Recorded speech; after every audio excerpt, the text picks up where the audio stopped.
एक और जहां कांग्रेस और भाजपा ने दमोह लोकसभा से दो ऐसे दिग्गजों को उतारा है जिन्हें राजनीति का चाणक्य कहे तो कम नहीं होगा। इन्हीं के बीच एक ऐसे प्रत्याशी मैदान में कूदने जा रहे हैं जो इन दिग्गजों से दो दो हाथ करने का मन बना चुके हैं। ये है साहेबपुर में रहने वाले रामजी चंद्रिका प्रसाद दुबे। पेशे से ठेकेदारी करने वाले दुबे जी सागर और दमोह जिले के ब्राह्मण समाज में अपना एक रुतबा रखते हैं। रामजी चंद्रिका प्रसाद दुबे दमोह लोकसभा से निर्दलीय चुनाव लड़ने का मन बना चुके हैं। आइए दुबे जी से जानते हैं कि क्या तैयारी है उनकी इस लोकसभा चुनाव को लेकर। रामजी चंद्रिका प्रसाद दुबे लोकसभा चुनाव में तैयारी कर रहे हैं निर्दलीय के रूप में। जी हाँ। क्या उद्देश्य है सर आपका जब चुनाव लड़ने का, आप जो चुनाव की तैयारी कर रहे हैं? उद्देश्य यही है कि गरीब जनता की कोई नहीं सुनता है और मैं ग्रामीण क्षेत्र से आता हूँ, क्योंकि मुझे ज़मीनी स्तर से सभी समस्याएं सुनाते हैं लोग बाग और मैं खुद देखता हूँ। इसलिए सभी की सलाह जो है वो कहते हैं कि अगर आप वहाँ पहुँचेंगे तो हम गरीबों की भी बात वहाँ रखेंगे।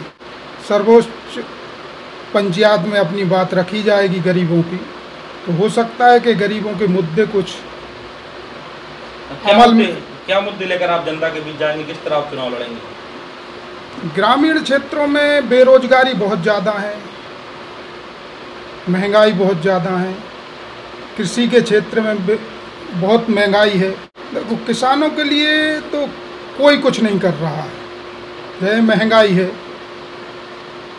किसान के लिए जब बीज खरीदने जाते हैं किसान लोग, भटा का बीज 80,000 रुपया किलो है, टमाटर का बीज 80,000 रुपया किलो है, तो ये क्या महंगाई नहीं है?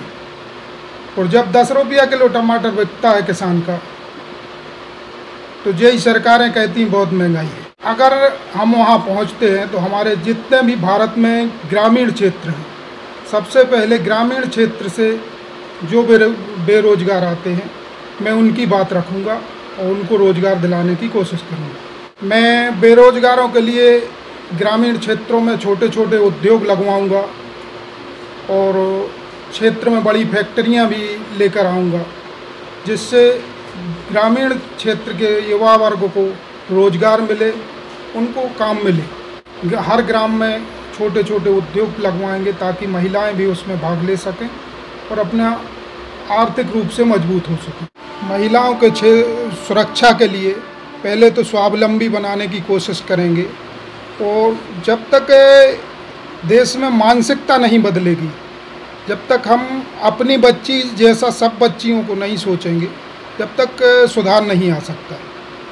तो सबको मिलके इसकी पहल करनी चाहिए और उसका प्रयास भी हम करेंगे कि ताकि हर महिला वर्ग, बच्चियाँ सुरक्षित रहें और स्वावलंबी बने। जनता से यही कहना चाहेंगे कि अगर सब मिलके हमारे लिए लोकसभा में जिताते हैं तो मैं ग्रामीण क्षेत्र की हर आवाज़ को दिल्ली तक पहुंचाऊंगा। मुझे ना किसी के विचारधारा पर चलना है, सिर्फ ग्रामीण क्षेत्र की विचारधारा पर चलना है। और ग्रामीण क्षेत्र की जो समस्याएं होंगी, पूरे भारत की समस्याएं ग्रामीण क्षेत्र की होती हैं, तो जो समस्याएं होंगी मैं दिल्ली तक पहुंचाऊंगा उनको। साहेबपुर से SBP न्यूज के लिए संजू बावा की रिपोर्ट।